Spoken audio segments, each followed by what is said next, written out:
If you guys want, if you prefer to sit this in. Oh, yeah. There is some room if you want a front row seat. So thank you all. Thank you all for. Oh, so sorry. Thank you all for coming. I'm super excited to introduce Caneel Joyce and to have Caneel on campus today. So I first read about Caneel, and I was just reading. Oh, thank you. I was reading her bio and description, and I said she sounds amazing. And just as I was reading it, the more I read, like each paragraph, the more amazing she sounded. And I said I had to contact her, I have to meet her. And then I met her, and she was as amazing as her description. And I love, just there's so many taglines that I think sum up kind of your essence in our conversations too, that have been so wonderful to be able to actually experience. But the tagline too that she uses, I love this kind of left and right brain mix that she brings that you can sense in kind of every conversation. That's both creativity, it's data, it's behavioral design, and doing those things to make better things and to make things better. And the tagline that just so resonated with me is the desire to work with smart and passionate people to make world-changing products. And so when I read that tagline, I thought this is someone that we need to all experience and have her come on. And so she's going to be doing an amazing talk today, drawing on her background that she has in organizational behavior, and so as well as creativity and product innovation, and did some work at the London School of Economics teaching, as well as getting her PhD at Haas. And she's going to bring it all together in a cool talk on creativity and constraints. So without further ado, Caneel. Thank you all so much for being here today. I'm really excited to be here. Can you all hear me okay? Okay, great. If I start blowing your ears out, just make me stop. I might get loud. So 10 years ago, I had a plane ticket to Hawaii. I was going to present some research to some really important people, and I couldn't get on the plane. Could not get on the plane. I had worked my body so hard sitting at a computer for months and months, and I developed a crippling back problem. I couldn't even walk for a month. And what was I so busy working on? I was pursuing too many crappy ideas. And as I was just surrounded in notebooks and notebooks filled with them, I thought, something has got to change. This is going to kill me. My life can't be like this. And I realized I had a really wrong idea about what it actually takes to bring creative work into the world. Despite having read every book under the sun about the creative process, I was going to need to learn to do something dramatically differently that felt really uncomfortable to me, because I had been raised to hate one thing more than anything else, and that's constraint. But I needed to find a way to fall in love with constraint, or I was going to drown in my own moleskin notebooks. It was a real wake-up call for me. And this situation that I was in is a microcosm of a situation a lot of large, successful, established companies find themselves in, pursuing too many disjointed, mediocre ideas. And I'm not accusing Logitech of that. But I am here, hopefully, to share some of what I've learned after I dedicated the next 6 years of my life to deeply understanding what it takes to bring creative work into the world as an individual and as an organization. When this happened to me, I was in the middle of my PhD program at UC Berkeley, at the Haas School of Business, where I was studying organizational behavior. And I came there wanting to understand the creative process. I did research on design teams, on organizations, on culture, on conflict, on all of the things that are supposed to add up to creativity. And what I found is that indeed there is a really strong and complex relationship between constraint and creativity. And so this body crisis that I had actually became the fruit for a big personal transformation for me that put me where I'm standing today, and also some discoveries that have proven to be very helpful for small teams, startups, and organizations. So I want to share those with you. And forgive me, I'm clicking twice, so I'm going to get the hang of this. All right, so let's start first by just defining what we mean, because a lot of people talk about creativity, design, innovation, and we all mean slightly different things. So I'm just going to tell you what I mean when I say those words. So creativity, when I talk about it, I'm talking about the ability to generate ideas that are useful, they solve some kind of problem, and they're also original. So they're in a new territory. No one else is doing them. And creativity is a huge part of innovation. It's what we call the fuzzy front end of innovation. It's where the ideas for products and solutions and services actually come from. And no matter what your role is here, whether you're working directly on product or you are supporting the business, maybe you work in HR, maybe you're in marketing, no matter what, you have creative problems to solve, right? And you're coming up with ideas for how to solve them. So when those ideas are useful and original, that's creativity. And because we have a nice tight, oh shoot, you know, I did it. There you go. Hopefully I'll get that. So because we have this nice tight definition, we actually have ways of measuring and quantifying creativity in the lab and in the real world.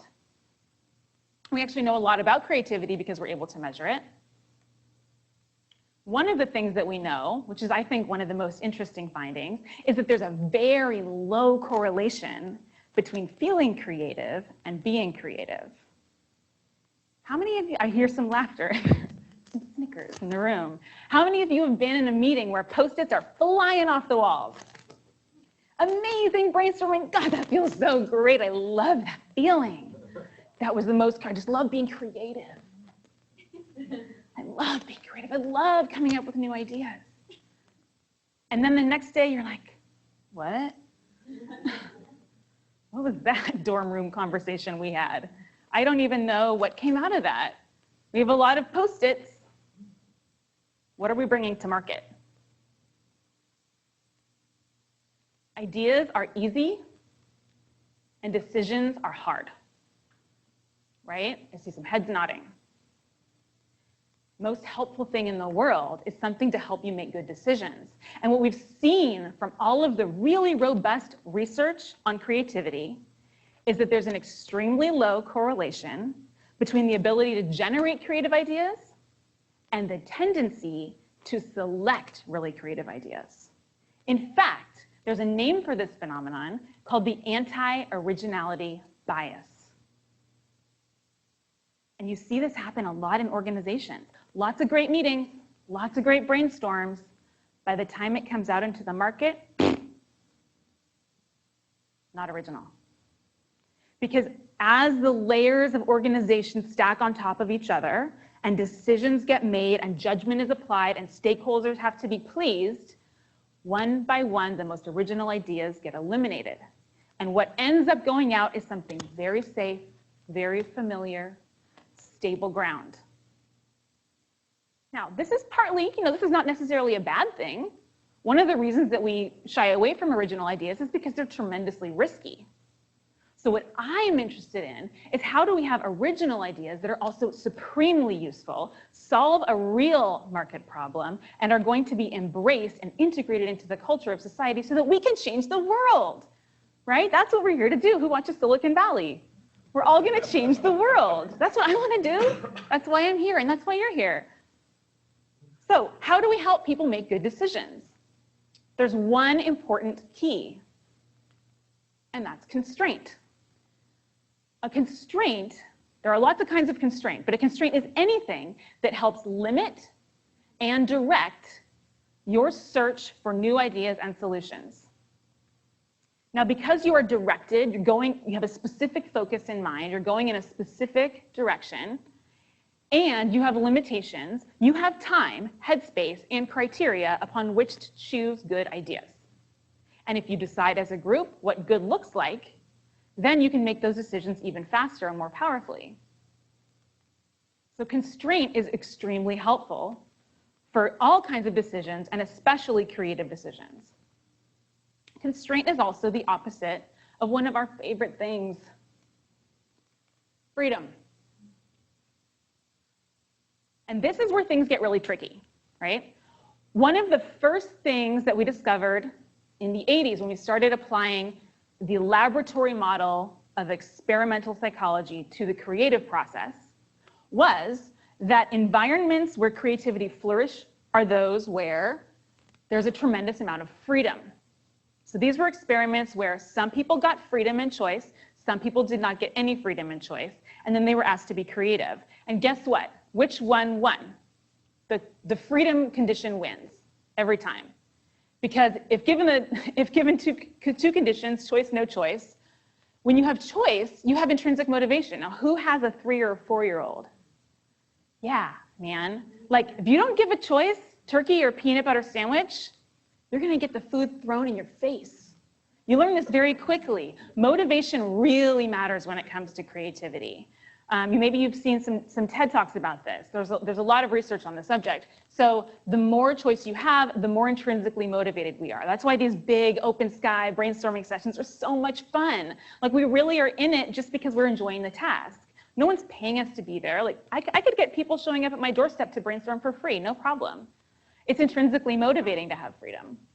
However, there's also some downsides. So what we know from the decision-making literature and behavioral economics is that as the number of choices goes up, our ability to make good decisions goes down.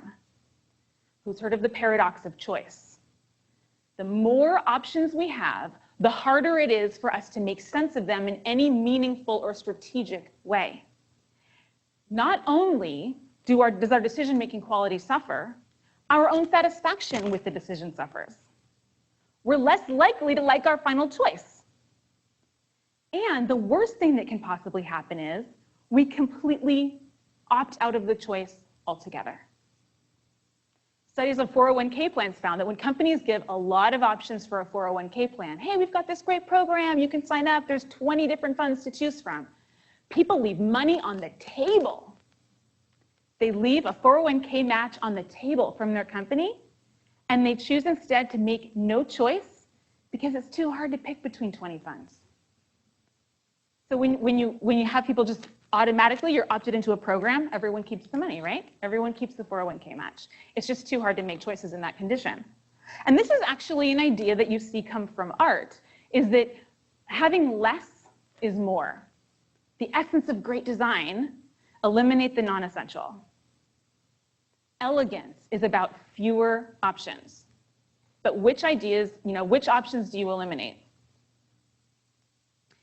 I started telling you my story about not getting on the plane to Hawaii, but actually what I found as I explore this is that it goes much deeper, and it's a longer story for me that actually began when I was 4 years old and able to hold a crayon. So I'll just tell you something personal about myself quickly. My mother is a fine artist. She's an incredibly talented fine artist. Check out her work on cynthiajoyce.com. She's an amazing sculptor and painter and elf maker, and she can make anything. But what she taught me, and growing up in her household and in our garage studio, is that when you approach a blank canvas, your first step is to draw a line. And it doesn't matter what shape the line is, what color, how big, where it goes. The point is to get something on the page to work with, to work against, to work around, to work through. It gives some structure to that big, open, creative problem space. And learning this early in life, I just forgot it because I was reading too many stupid business books telling me how to be creative, and I needed freedom. But I was wrong. And so this is what led to my research at Haas and then at the LSE. And now I'm going to show you what I found. So indeed, I did find, unsurprisingly to any designer in the room, that there is a sweet spot between constraint and creativity, and it's somewhere in the middle. And actually, when I did a really big experiment in the lab with 174 individuals, and you map out all of the different people, the line looks very much like this. So this is not imaginary or theoretical, it's behavioral. Now, how does this all add up with what I was saying earlier about choice and intrinsic motivation? So on the one hand, we know that creativity thrives when we have high intrinsic motivation. On the other hand, decision-making suffers when we have too many choices. And when you multiply these two lines mathematically, you indeed get a curvilinear effect, which is what I found experimentally. And when I measured these underlying phenomenon, statistically, I found that this is also what's driving the effect. Which goes to say, basically, You just need enough freedom to be motivated and little enough so that you can make some good decisions. Bottom line is, moderate constraints best for creativity. Now, great, but what does that mean for you? You are hardly in a laboratory environment. How do you bring this home? How do you make this real in your workplace? Let's talk about how to use this in a healthy way. What does it feel like to use constraint in the creative process? Well, when I came out with these findings, people started knocking on my door. Companies from all across the valley, Fortune 500 companies from all over the world wanted to know, how can I use constraint in the creative process? Because this was about 2008 and things were not looking so good. And constraint was the name of the game. But I was having a really hard time answering that question. How do I make it true in teams? This was this big kind of shadowy real world for me. So I had to go get out of the building and find out how people can apply constraints in the real world. 62 design teams later, on 2 coasts, I started noticing some pretty striking patterns. There are basically 3 main dysfunctions that I found when teams try to apply constraint to their creative work. The first is attachment. These are teams where constraint is a rule like dogma, where there's a great amount of attachment to a solution, so that when you begin the creative journey, you know where you already want it to go. That's not creativity. No breakthroughs are going to come out of your head alone. And on these teams, you see a lot of infighting, because there's so much attachment that every new piece of data or information or user story that enters the picture is a big threat to the self and to the status of the team and to all of the work that you've already put into building your thing before you even test out and find out if anyone needs it. So on these teams, if you've been on one of these teams, it feels like your feelings are getting hurt, you're frustrated, and there's conflict. Tempers flare on these teams. A really different dysfunction is ambiguity. And here's where it kind of looks like there's a lot of freedom. People aren't talking about what's in, what's out of the box. There's not very many rules or constraints or attachment, but you have this weird feeling that really something's going to bite you in the ass. Like maybe there is a secret rule out there that I'm breaking, and if I don't find out what it is, I'm going to get in trouble.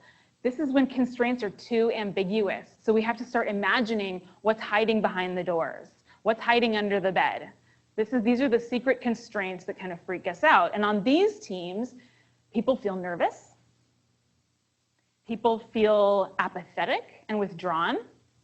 And people feel unable to defend their ideas. You ask someone on this team, why is this a good idea? Why should you bring this to market? Not sure what you want me to say here, because I don't know how I'm being evaluated. I don't know what really matters. So if you've been on a team like this, ambiguity is the problem, it's not you.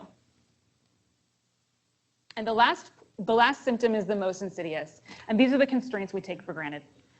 So to earn a seat in this room today, you had to bring with you a lot of experience. Partly it's what you got from your family, maybe from school, from jobs before this. And you bring with you this big bag of constraints that you don't even know you're carrying. This is your creative baggage. These are all the rules that are so much part of how you see the world and how you judge ideas that you don't even know that you're carrying them. And guess what? Your boss has those too. And so do your teammates. And so when you combine everybody's little quirks, I like big ideas, I like blue ideas, I like hard ideas, I like incremental ideas. When you combine all of that and you put it in an organization where there's already so much constraint that is just part of reality, problems get intractable. It's too hard to move. You feel like you can't even breathe. How could I possibly be creative? The list of constraints is endless. I'm sure you can think of some that I haven't even covered. But the point I'm trying to drive home here is the constraints we don't talk about are the most dangerous. I also noticed one more pattern, which is that teams that have a hard time almost always were those that were too focused on the solution. They don't talk very much about the problem. They might not even be on the same page about what the problem is they're trying to solve, but they are dedicated to bringing a specific product to market. And those are teams where you see a lot more conflict, a lot more waste, harder to get things done, no feeling of flow. So the antidote is pretty simple. It's not easy, but it's simple. And that's to focus on users' real problems. And the bigger, sexier, deeper, more core, more human problem, the better. And if this idea sounds familiar, it's because it's not mine. This is the essence of design thinking. This is user-centered design, not a new idea.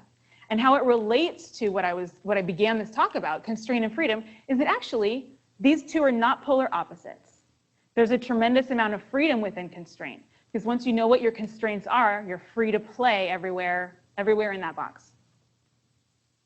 Just as much as constraint creates freedom, it limits freedom, it also creates freedom.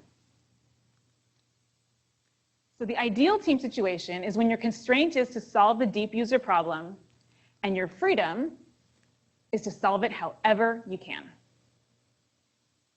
So, managers, your job for your teams is to manage constraints so that this can be true, at least for a while, at least somewhere in the process. Ideally at the fuzzy front end where you're coming up with new ideas, to manage constraints such that it's very clear to everyone where there's freedom, how much they have, and that it's true, that it's not pretend freedom, it's real. And if this sounds scary, it's because it is a little bit scary. Creativity rewards courage. And I'd like to just pause here for a moment and ask you to do something that's going to take some courage. So on all of your chairs, you have some Post-it notes and pens. And I'd like you to just do a little exercise with me. Just take a minute and think about a moment, a job. Maybe it's an initiative you were working on, a project you had. It doesn't have to be at Logitech. Now think about the last job you had. What was a program you were trying to bring or a set of ideas you were working on? And where were there extra, implicit, hidden constraints that were limiting your ability to solve your user's problem? Where the focus went off of solving a problem and onto managing the constraints that were holding you back. And when you have this situation in your mind, I'd like you to turn to your neighbor and talk about it.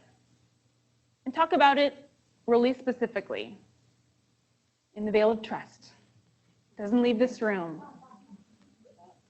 Talk about it specifically, so specifically that the person can understand it, empathize with it, name it. Is it a person, place, or a thing? What happened? I'll give you 3 minutes. Go.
Thank you.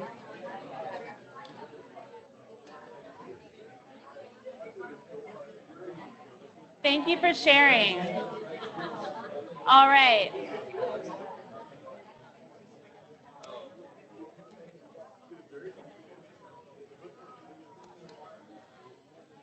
All right, now, thanks for sharing, guys.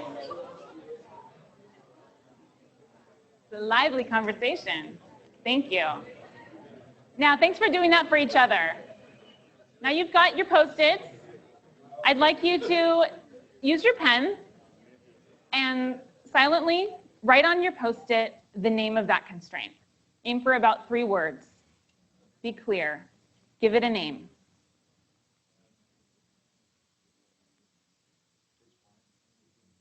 Just one, yeah. Just one. Just one. And now please take your Post-it and turn to a different person that you were not just collaborating with, and please silently trade Post-its with them.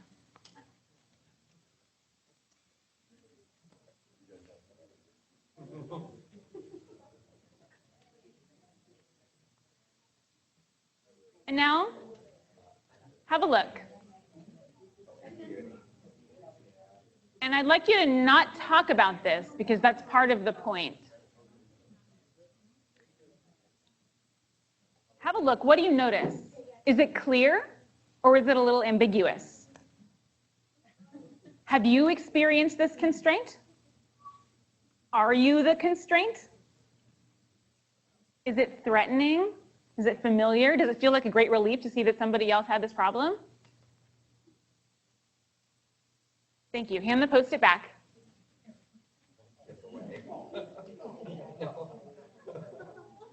Now, as you were doing this exercise, some funny feelings may have come up, as they often do. Maybe it felt a little sick to your stomach. A little like, ooh, I don't know if I want to share this with this person. Maybe it felt like a great relief. I can finally get this off my back. Let it go. Well, what you just did, that's what it feels like to live this approach. If you're ready to give it a name and share it, we can start letting those bosses go. Now, this may feel like it took a tremendous amount of courage, or for some of you, maybe it was tremendously easy. But if you're willing to go on this journey with me, there really is a tremendous upside. So I want to tell you what you can expect. If you can bring constraints in a healthy way into your creative work, some big changes are going to happen. The first one is clarity. Shared clarity. Who doesn't love the feeling of clarity? When your team is clear on what priorities are and what the problem is to solve, there's a tremendous amount of flow that goes with work. You'll also be clear on what you know and what you don't know and what you need to go and find out. And you'll be clear on if you're making an impact or not. There's nothing more exhilarating than shipping something to market and solving a real problem, right? You guys do that every day here. It's an amazing feeling. But you know what also is kind of an amazing feeling? Trying as a team to send a product to market and not solving a problem and finding out, hey, we need to go back to the drawing board on this. It's time to pivot. Let's adapt. Clarity itself is a reward. Another benefit is shared purpose. When you have shared purpose on a team, conflict becomes very different. This is not conflict that sends you running to the bathroom crying. It's productive conflict, where you're arguing about how do we actually solve this user's problem in a real way. Waste gets reduced. Who would love to scratch a bunch of meetings off their calendar? You don't need to have as many meetings when you know what problem you're trying to solve. You can eliminate excess decks and proposals and pitch sessions. When there's clarity, it actually trickles out to the whole entire organization, and it aligns a lot of disjointed silos. So if we're united as an organization that we're here to solve users' problems, and we also know what exactly those problems are and we understand them deeply because we've been in the field, Suddenly, when product comes out with a new idea, marketing knows exactly how to explain it and how to get it adopted into culture. Design knows how to design it. Platforms know how to scale it. People know how to hire and staff against it. Sales knows how to sell it. BD knows how to create partnerships around it. Engineering knows how to build it. It just becomes a lot more fluid and efficient. And this feels great. And that brings us to the last benefit, which is sex appeal. It's so great and sexy to bring really useful things to market that are very original, because anyone can be inspired by what's in their head, but when you can be inspired by what's in the real world, you get to bring things to market that are surprisingly delightful. There's success and richness with this, and big, sexy brand stories come when you are solving big, sexy problems. So this applies to all kinds of innovation, incremental and breakthrough. But there's also some challenges with this approach. It's not easy. You can expect life to feel pretty different. You will have more conflict, healthy conflict, but probably more. Less tight lips. You will have challenge, intellectually, creatively, perhaps emotionally. And you're going to find out a lot that you're wrong. But it doesn't really matter because you're all trying to solve a problem together. It's not about you anymore. The biggest change here is that you have a new boss. And who's your boss? It's the user's problem. The user's problem is your new boss. And everyone else here is there to serve and help you solve that problem together.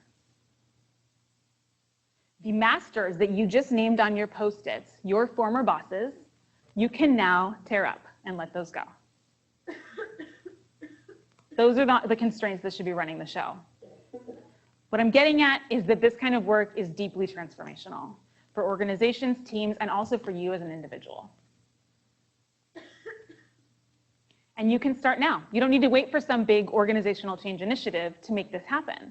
There are some easy on-ramps that you can bring to your meeting today at 3 o'clock or your call tomorrow at 6 a.m. And I'm going to give you a framework for conversations that you can have. You can enter at any point to bring this to life in your work. These 3 questions are, first, who is our user? And I don't mean it's millennials or it's women between ages of 24 and 40. Who is it? What is their life like? What's the environment in which they live? What problems surface for them on a day-to-day level, and what's the relationship between those problems? How do they feel about those problems? What's been their history with technology? Really knowing who the user is and picking a lane so that you can dedicate yourself to really deeply solving their problems. The second one is, which of their problems is most important for us to solve? Now, it may not be your favorite problem, but as a team, you can collectively decide what's on strategy for us. What problem are we going to solve? And when you keep returning to the problem, conversations get a lot easier. And then lastly, what can we let go of? Which constraints that felt really important have nothing to do with 1 or 2? What can we let go of for just a moment? Just for this stage of the process and not limit us. We can apply them later. We can worry about Wall Street later. We can worry about resources later. We can worry about technical feasibility later. For now, blue sky, except must solve the problem. Now, I want to clarify one thing about the problem that often gets misinterpreted because we love to fool ourselves. Remember I talked about attachment? Sometimes when I ask teams to generate problem statement, the problem sounds like, so say it's a car company. What's the user's problem? They need a car. Is that a problem? That's a solution that you've wrapped up as a problem. Call each other out on that. You'd be amazed how much it happens. What is the user's problem if you need a car? You need to get to work.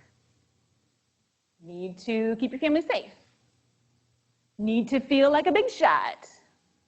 I live in LA now, and like, man, the car is a big status thing down there, and it's really part of your identity. And when you can get down to that level, then you become Mercedes-Benz, you become Lexus, you become Tesla, right? Because you understand kind of like what are people really after that they're not getting.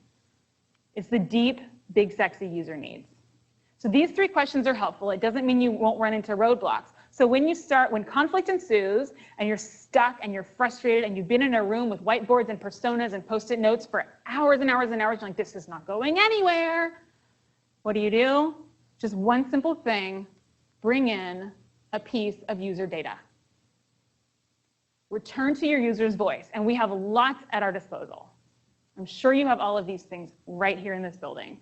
Quotes from users, photos from the field, personas, customer service call transcripts, feedback, evaluation surveys, user stories, a conversation you had with your uncle over turkey dinner. All of it's fair play. Return to the voice of the user, and it will ground the conversation and inspire you to apply creativity in a whole new way. Now, I talked about a lot of stuff. Maybe this is not far from where your life is right now. But I want to address one big thing, which is that you have a new boss. And I think a lot of you in this audience, maybe you, are a boss. So who is this girl coming up here and telling me that I'm not the boss anymore? Well, you have a very important role to play. I've already asked you to manage constraints for your team. But there is one mother constraint, the ultimate constraint, that guides everything else that is your job too. So the role of leadership at every level of the organization is to define, clarify, and hold the vision. So the vision is the framework that creates the territory for the future. Where will we hunt for new ideas? What problems do we want to solve? What kinds of users will we observe to identify new needs and problems? And the vision is the container for all of it. The vision is the line on the canvas that my mother taught me about. The vision is the line in the future of innovation for Logitech. And I'm very excited to see what works of art you create next. So go and put a line on your canvas. Thank you so much.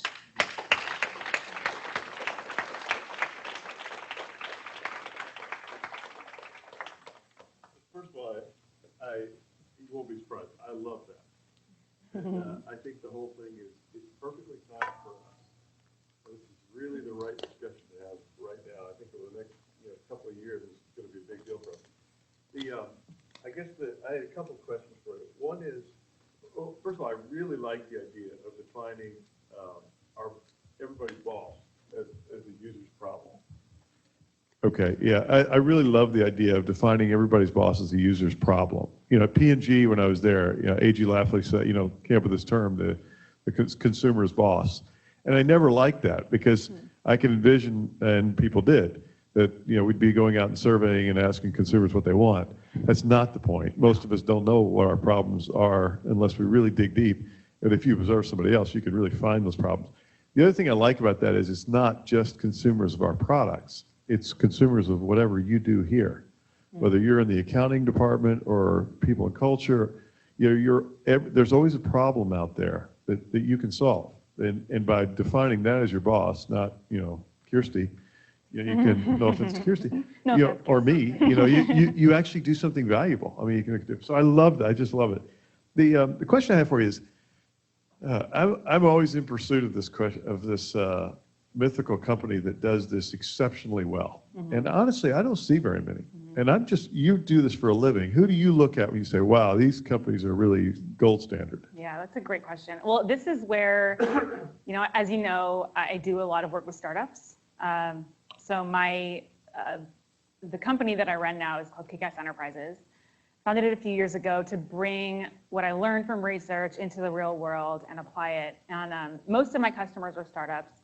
And I work with some large companies as well. And what I've found is that startups have a tremendous advantage here because you get so close to failure and death that you kind of have nothing to lose and you have no choice but to solve the problem, whatever needs to break along the way. And there's just less to break. There's less history, there's less culture, there's less process, there's less structure, there's fewer tools that you've been using forever and ever. There's no like market incumbency to lose or Wall Street to scare. And so I don't see a lot of large companies doing well with this. But what I do see is, and I think also because we have been seriously misled for so long about how to create a creative workforce, that actually a lot of companies that want to do this most are really far down the wrong path. Really far down the wrong path. And there's a lot of mythology. And when the mythology gets laid into an organization, sometimes, you know, by a company like mine, so much disappointment happens. And then there's like a cynicism, you know, like we tried the creative thing, that didn't work for us. So no, I think that, you know, I think that Tesla's doing a great job. They had some really clear constraints.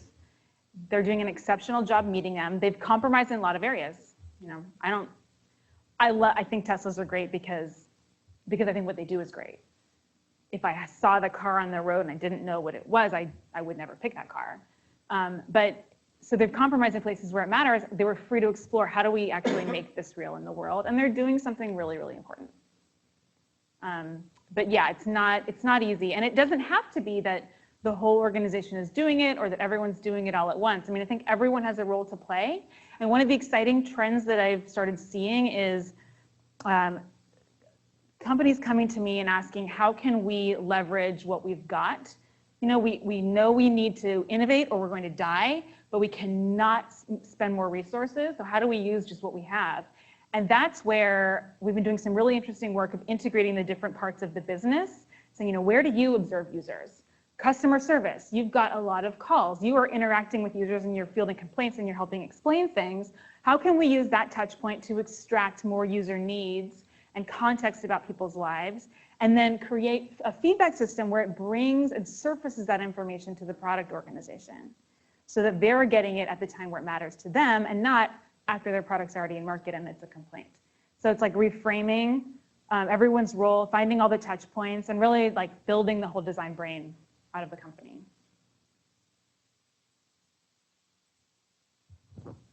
I have another one. So, you know, one of the things where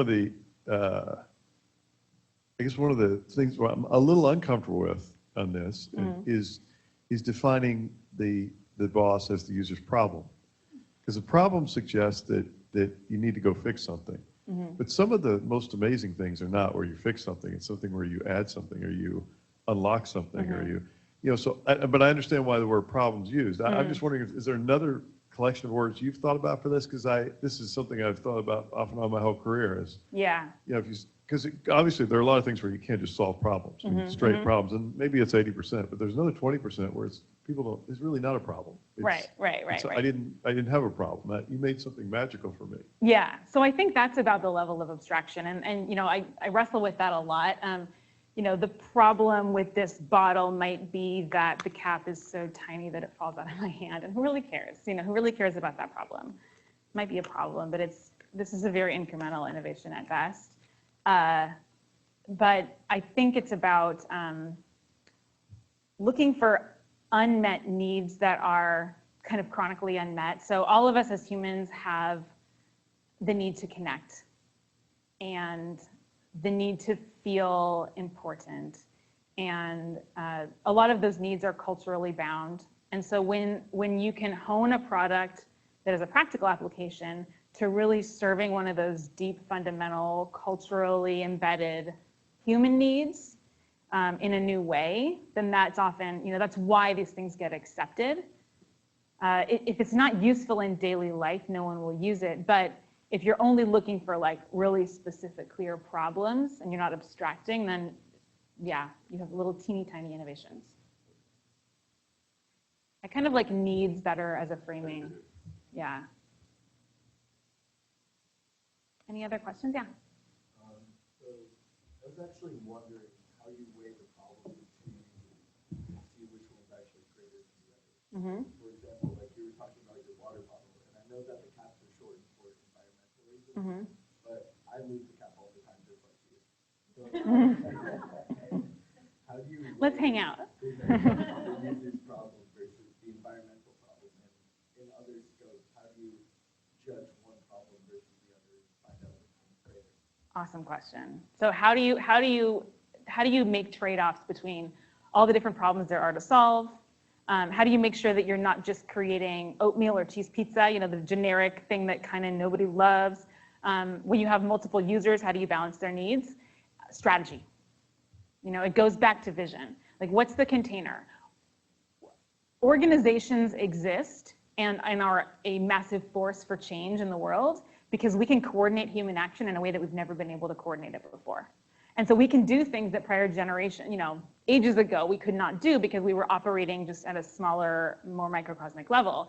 Now we have organizations. So to coordinate action, we need a shared understanding of what we are trying to achieve. And then there's like building upon our capabilities as an organization. So like, what is the role of like the wins we've already made and the platform that gives us to affect change and innovate? And how do we innovate within that and take it to the next level or 3 levels beyond? So ultimately those types of calls of, you know, we've validated that there's multiple users, there's multiple needs, and there's lots of opportunities ahead. That comes down to strategy. And that's where, you know, leadership is still hugely important. Yeah. Thank you. Yeah.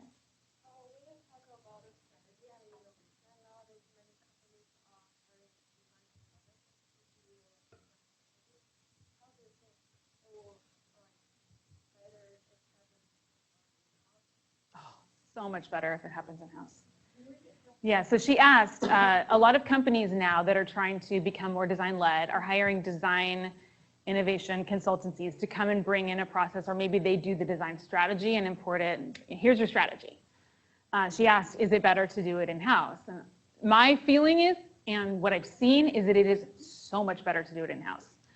It's really important for as many people as touch the product to go into the field and to, or be taken into the field with artifacts, raw user data.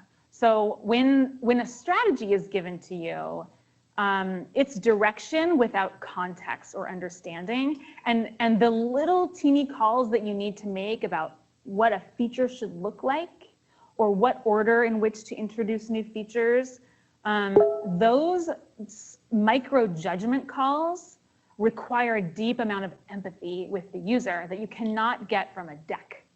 You cannot get it from a deck. You have to get it from witnessing what a user really says or seeing where they really live and then talking about that as a team. So inevitably, we'll all have different opinions about what a quote means. And that's why it's important to bring the quote in. A lot of teams think that they're sharing user data. What they're really sharing is their interpretation of user data. Our users need this, they told me. They told you? Users don't really know what they need.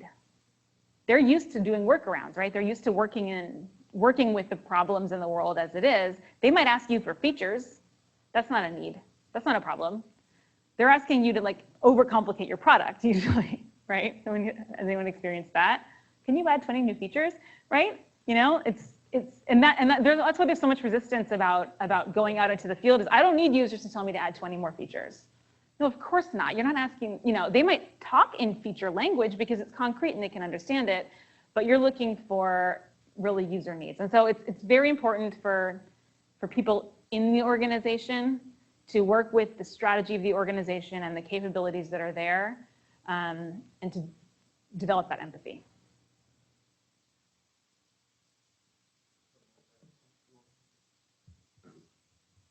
So on that constraints thing, so I'm a developer, so it's a little different for us because him and I, we work together. But so when we get problems, we usually get the problems handed to us. You know, we don't spend a lot of time deciding what they are. So I'm wondering if you can touch on that at all, because we're kind of float around that area a little bit. How does that feel to you? Or how does it manifest in your work? Interesting question. Mostly, sometimes I wish I had more input. Sometimes I wish I had less input. Sometimes I want to say, just tell me what to do and I'll do it. Other times I'm like, I don't think that's the way it should be done, but it's not necessarily my place to tell you otherwise. So. Okay. Yeah, so it's kind of like, so I think everyone, you have the mics, everyone heard the question. There's a movie happening in a room over there, and you get asked, come on in and check out this movie and now go do something about it. So kind of coming in midstream. And so sometimes you want more information to understand the plot, and sometimes you've seen enough and you can go and do your work.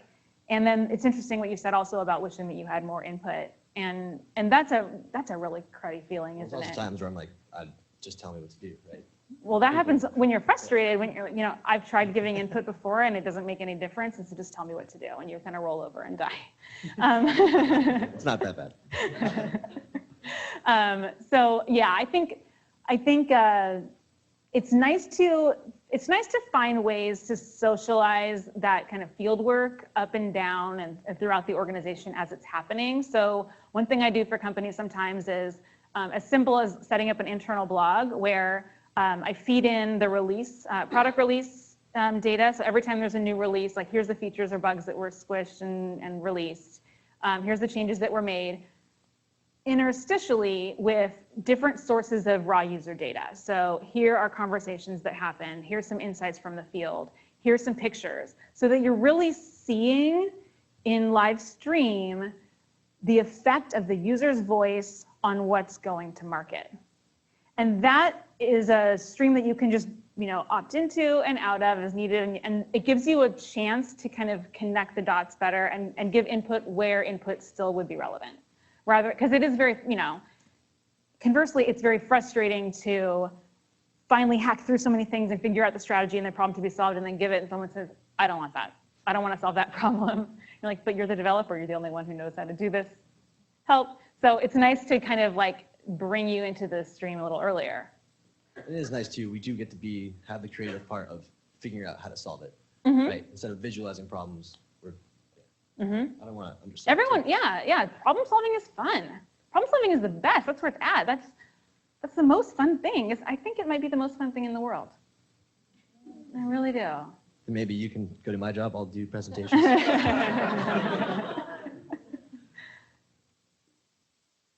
These are great questions. Thank you so much. You guys are thinking deeply about this. Yeah.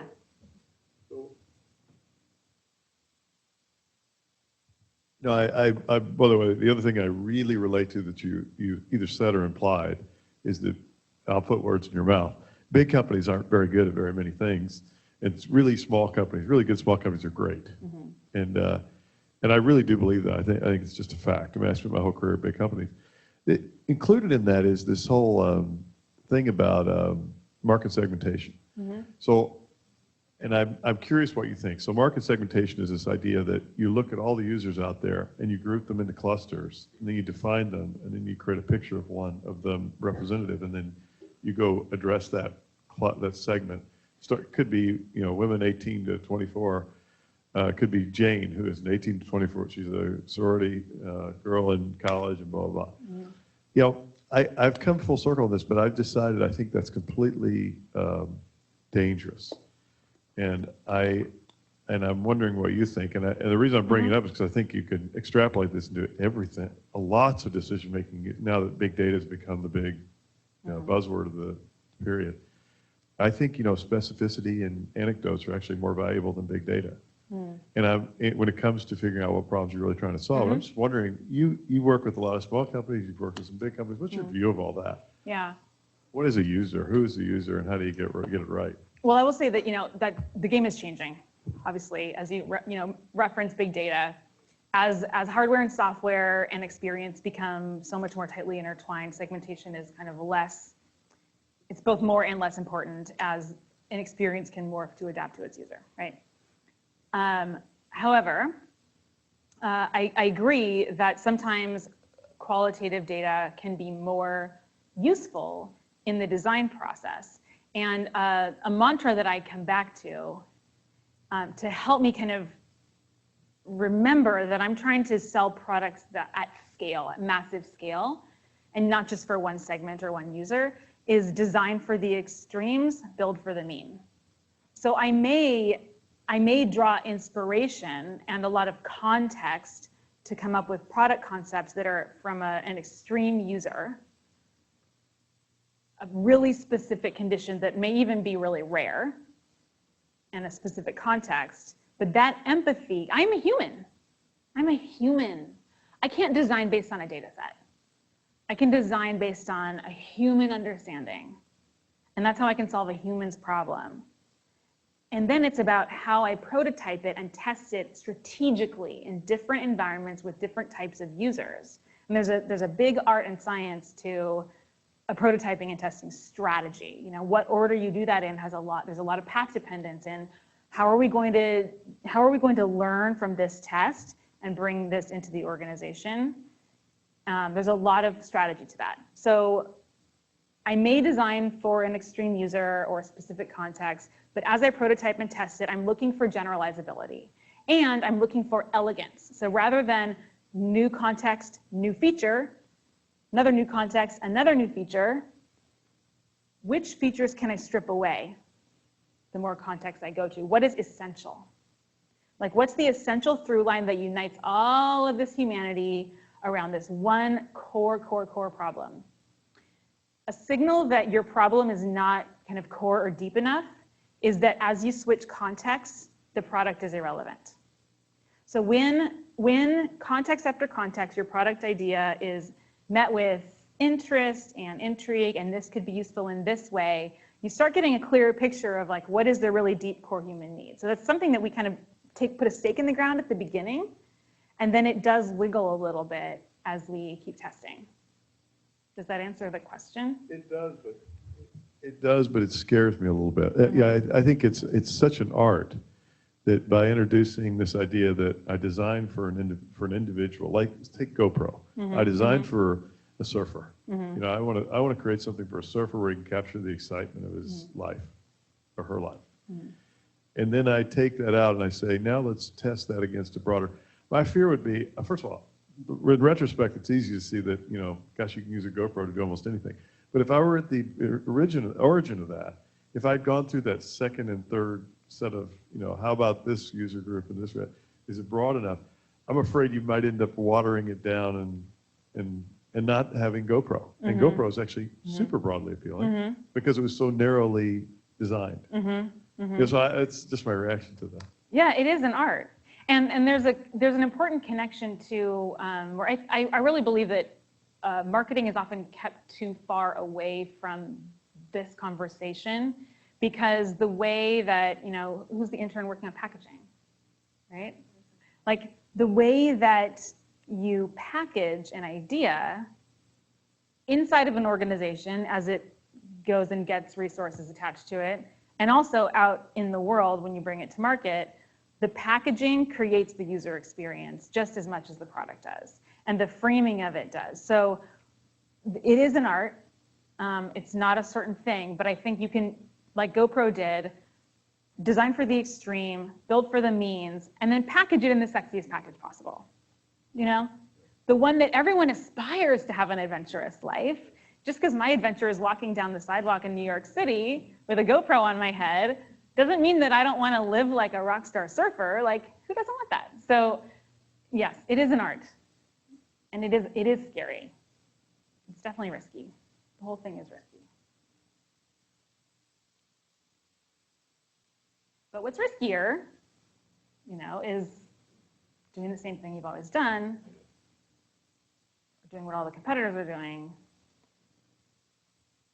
We know the end of that story. Well, I'll jump up here. Caneel, thank you very, very much. It was really, really outstanding. Thank you. Really appreciate it.